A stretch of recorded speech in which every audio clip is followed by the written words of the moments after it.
Assalamualaikum warahmatullahi wabarakatuh.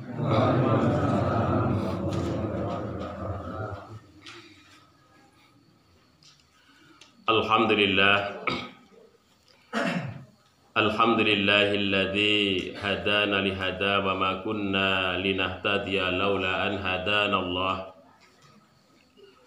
Ashhadu an la ilaha illallah wahdahu la syarika lah wa ashhadu anna Muhammadan abduhu wa rasuluh.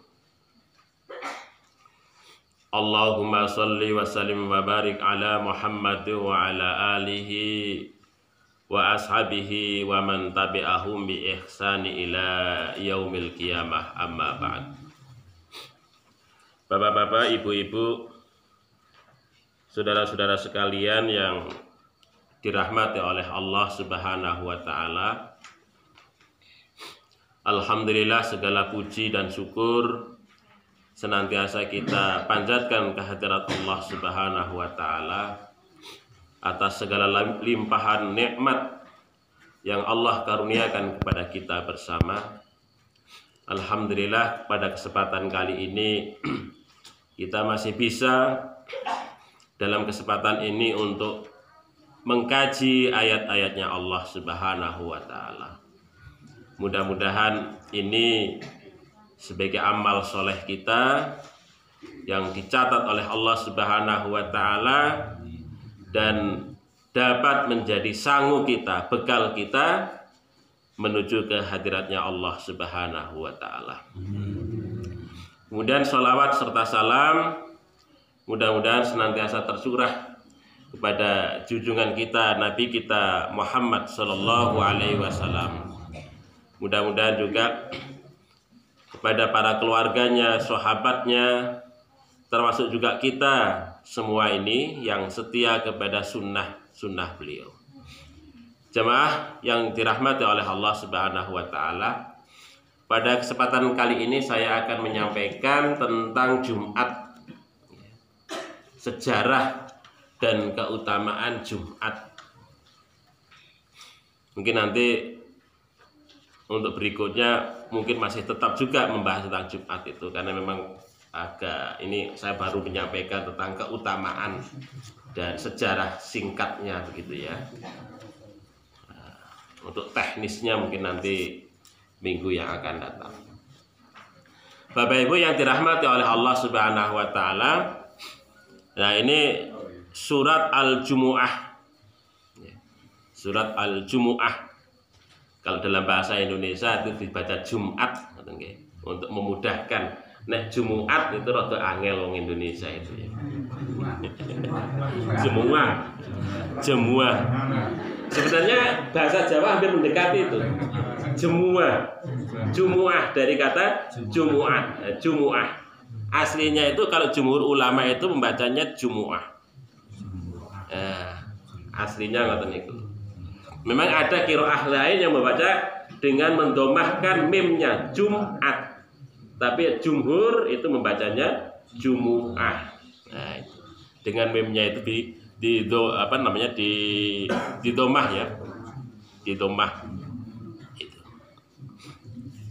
Wong Jawa Jumu'ah ya. Jumu'ah. Bapak Ibu yang dirahmati Allah, kita baca dahulu ini ayat yang ke-9 surat Al-Jumu'ah. A'udzu billahi minasy syaithanir rajim. A'udzu billahi minasy syaithanir rajim. Bismillahirrahmanirrahim. Bismillahirrahmanirrahim. Ya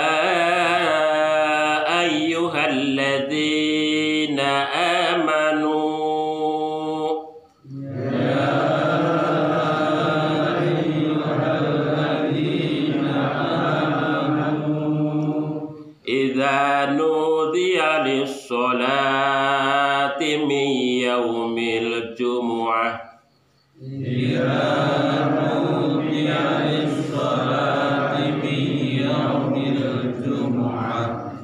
Fas'au ila dzikrillah.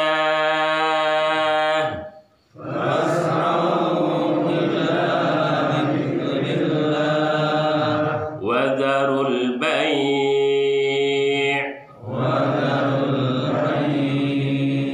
Dzalikum khairul lakum.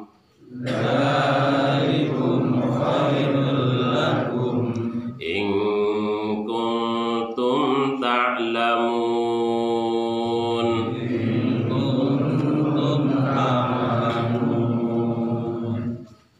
Oke, ing mriki di sini Allah Subhanahu wa taala menyatakan ya ayyuhalladzina amanu, wahai orang-orang yang beriman, idza nudiya, apabila dikumandangkan, dipanggil, lissolati, untuk menunaikan sholat, miyaumil jumu'ati, dari hari Jumat, maksudnya sholat Jumat. Fas'au, maka bergegaslah, cepat-cepatlah, ila zikrillahi, untuk ingat kepada Allah Subhanahu wa ta'ala. Maksudnya fas'au ila zikrillah, zikrillah di sini maksudnya adalah as-shalah. Ya. Maksudnya bersegeralah untuk sholat. Fas'au ila zikrillah. Karena apa? Karena tujuan atau fungsi daripada sholat itu adalah untuk mengingat Allah. Itu tujuannya. Ini Allah Subhanahu wa ta'ala menyebut daripada tujuan sholat itu. Jadi menyebutnya zikrul ba'di iradatul kul, maksudnya begitu. Menyebutnya itu sebagian, tetapi yang dimaksudkan adalah keseluruhan. Karena di dalam sholat itu ada zikir-zikir kepada Allah, tasbih kepada Allah, dan seterusnya. Jadi yang disebut itu sebagian dari aktivitas sholat, tapi yang dimaksudkan adalah keseluruhannya, dari takbir sampai salam. Itu namanya zikrul ba'di iradatul kul. Ini dalam kaidah lughawiyah itu sering diungkapkan. Wa darul bai', dan tinggalkanlah jual beli. Bapak Ibu, di sini Allah Subhanahu wa taala mengungkapkan jual beli. Mengapa? Karena setiap kegiatan di dalam konteks kehidupan kita itu ya transaksi, untung dan rugi. Maka ini yang paling gampang, yang paling mudah dalam kaitannya dengan kegiatan kita itu ya jual beli sing ketok. Itu menyimpulkan menyimpulkan satu makna segala aktivitas hidup kita. Jadi semua kehidupan kita itu bekerja, kita itu melakukan segala sesuatu, kita pasti mempertimbangkan untung dan rugi. Nah, maka di sini digunakan ungkapan al-bai' itu ya, yang paling dekat dengan kehidupan kita sebagai umat manusia. Karena tidak ada kehidupan kita dalam sehari semalam itu yang tidak terlepas dari jual beli itu. Nah, ini simbolik kehidupan yang paling sering dilakukan oleh kita sebagai manusia. Dan memang kalau kita ingat dalam kehidupan Kanjeng Nabi Muhammad Sallallahu Alaihi Wasallam begitu, itu kan apa? Kalau kita ingat itu, kita ingat sejarah. Kita ingat sejarah orang-orang Quraisy itu kan memang aktivitasnya jual beli, dagang. Ya, orang-orang Quraisy sebenarnya aktivitasnya dagang. Yaitu di dalam surat Al-Quraisy ya, surat Quraisy ini kan. Li'ilafi, karena kebiasaan. Ilafun itu kan kebiasaan yang secara rutin, secara terus-menerus dan lama itu dilakukan. Ilafun li'ilafi Quraisy ilafihim rihlatas sita, rihlah wisata, bukan dalam pengertian wisata di sini. Rihlah di sini bukan sekedar jalan-jalan saja, tetapi jalan-jalan dalam rangka untuk dagang. Jadi disebutkan bagiannya juga itu aktivitas rihlahnya, tapi yang dimaksudkan di sana adalah dagang jual beli. Rihla tasifa apa namanya? Sitai wasif. Asita itu musim apa? Musim dingin, as-saif itu musim panas. Kalau musim dingin itu perdagangan itu dilakukan ke utara ke selatan, tapi kalau musim panas itu dilakukan ke utara. Utara itu ya Palestina, Damaskus, Lebanon, ke Irak, Turki, ke utara. Sementara kalau musim dingin itu ke selatan. Kenapa? Karena lebih panas seperti Yaman, Ethiopia, Teluk Aden, ya, Sanaa, Oman, Muscat itu biasanya ngoten niku. Dan memang pada zaman dulu aktivitas perdagangan itu memang selama 1 tahun itu berputar. Selama 1 tahun itu berputar, pasarnya itu berputar. Jadi tidak secara terus menerus pasar itu, tetapi bulan ini di sini, bulan berikutnya di sana, bulan berikutnya di terus muter begitu di seluruh Jazirah Arabia. Nah, itulah yang dilakukan oleh Rasulullah Shallallahu Alaihi Wasallam dan juga sahabat-sahabat yang lain pada saat Rasulullah masih di Mekah.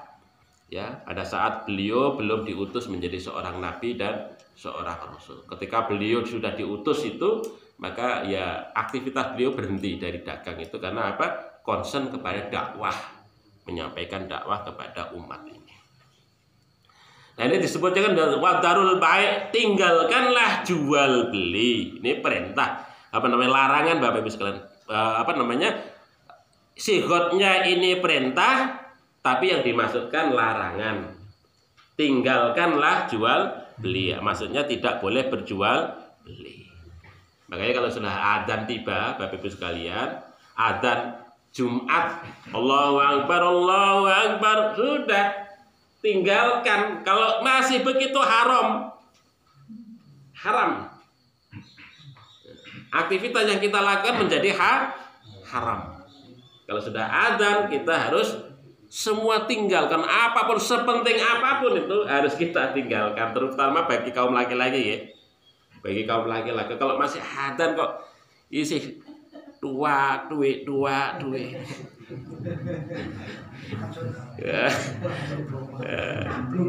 Nanggung ngoten nggih, urung komat haram niku, tetes haram niku. Jadi ini para ulama, ini jumhur ulama menyebut ngoten, haram. Begitu, haram. Jadi tidak boleh lagi untuk dilakukan kalau sudah adzan itu tiba.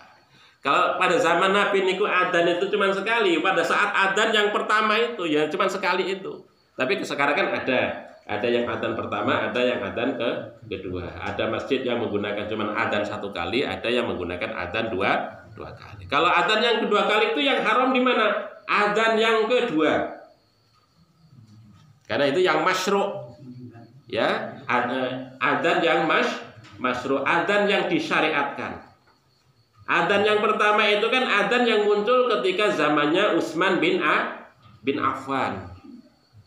Itu dalam rangka untuk apa namanya? Itu adzannya di rumah. Ya, kalau zamannya adzan yang pertama dulu adzannya di rumah-rumah atau berkeliling. Bahkan di pasar-pasar itu diadzani dulu. Baru setelah kumpul di masjid orang adzan. Yang kedua itu zamannya Utsman bin Affan, karena banyaknya orang Islam yang ketika adzan pertama itu nggak kedengaran.